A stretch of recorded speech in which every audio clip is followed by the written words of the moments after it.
The delegate from Prince William, Delegate Mundon King. Thank you, Mr. Speaker. I rise for a point of personal privilege. The delegate has the floor. Thank you, Mr. Speaker. Happy Black History Month. Yay, clap it up for Black History Month. Mr. Speaker, as we continue the celebration of Black History Month, I'd like to share with this body a story of Black history and a story of Black present. Let's call this story the miseducation of the Commonwealth. I've watched throughout Black History Month as we've celebrated Black history while some simultaneously work to destroy Black presents and Black futures.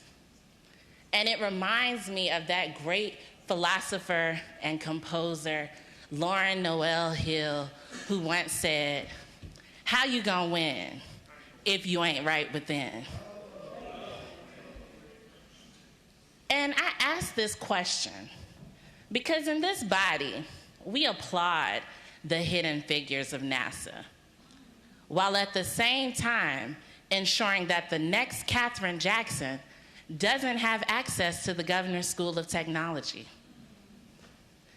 Because in a school where less than 2% of the students are Black, for some, that's 2% too many.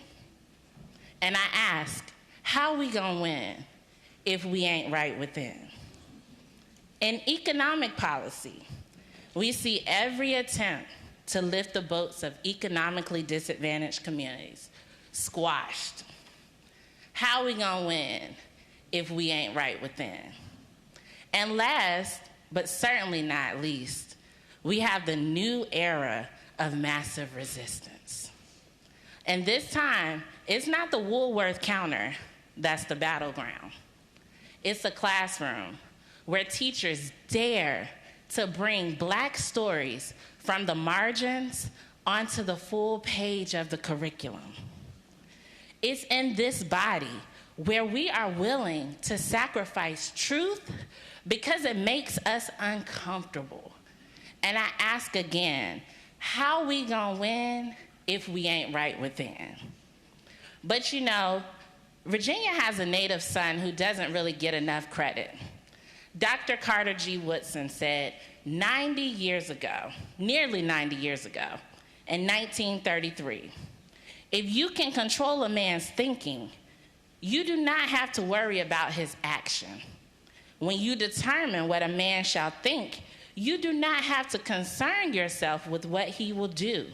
If you make a man feel that he is inferior, you do not have to compel him to accept an inferior status, for he will seek it for himself. Like many of you, I was miseducated. I was taught as a child that my Black skin, that my hair, that my family gave me an inherently inferior status, and that in order to be acceptable, I had to be acceptable to the people who didn't look like me. I was miseducated. And it wasn't by chance. It didn't just happen. It was hundreds of years of legal and strategic efforts to make Black Virginians feel inferior. It was in this very room where curriculums were created to ensure that Black children didn't know their history. It was in this room where legislators sat around tables and decided that if these children knew their history, they would be too powerful, they would be too free, and they would no longer accept the inferior status that our Commonwealth has always placed upon them. It was in this very room that elected officials decided to give public dollars to private schools just to avoid integration. Public dollars, private schools. Sounds familiar, right? And as we speak about Black history, I ask us to acknowledge our own miseducation. For you may win an election, but what are you willing to lose? What will history say? What will your grandchildren and great-grandchildren say about your legacy? Are you willing to address your own miseducation so that we can all win? And finally, Mr. Speaker, much has been said about lessons learned in November. They just didn't learn in November. But I want to talk about another November, 1871, when just like today, 21 members of this body were Black men. Those brave souls came from across the Commonwealth, and although they were excluded from group photos, segregated, threatened, harassed, they pressed on because they knew that their voices were needed at the table. They knew that the miseducation would continue without them. The Black codes, the lynching, the unfunded schools, the broken promises, the continued slavery in the form of sharecropping. So they pressed on, and guess what? History doesn't tell their stories. Our textbooks don't tell their stories. You may know what Thomas Jefferson had for breakfast, but you'll never know their story.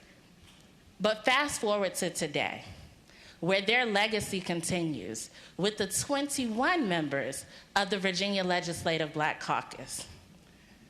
And we continue their legacy because this caucus is bigger than any one person.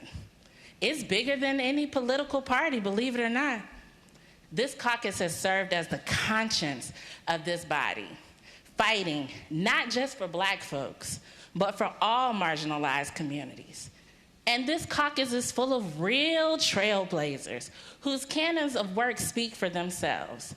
The first woman to serve as president pro temp of the Senate, the first Black man to chair appropriations, the first Black woman to chair transportation, the first Black person to chair the Labor and Commerce Committee, the first Muslim member of the House of Delegates, the first Black mayor of Hampton, Virginia.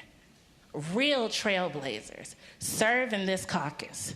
But for this caucus, it's not enough to just blaze a trail or give a Black History Month speech or have our 5 minutes of fame. For this caucus, our fight is bigger because we know that Black present and Black future depend on us to be a voice. And we refuse to stand up and give speeches and leave the work of equality and equity for the next generation to complete. Thank you, Mr. Speaker.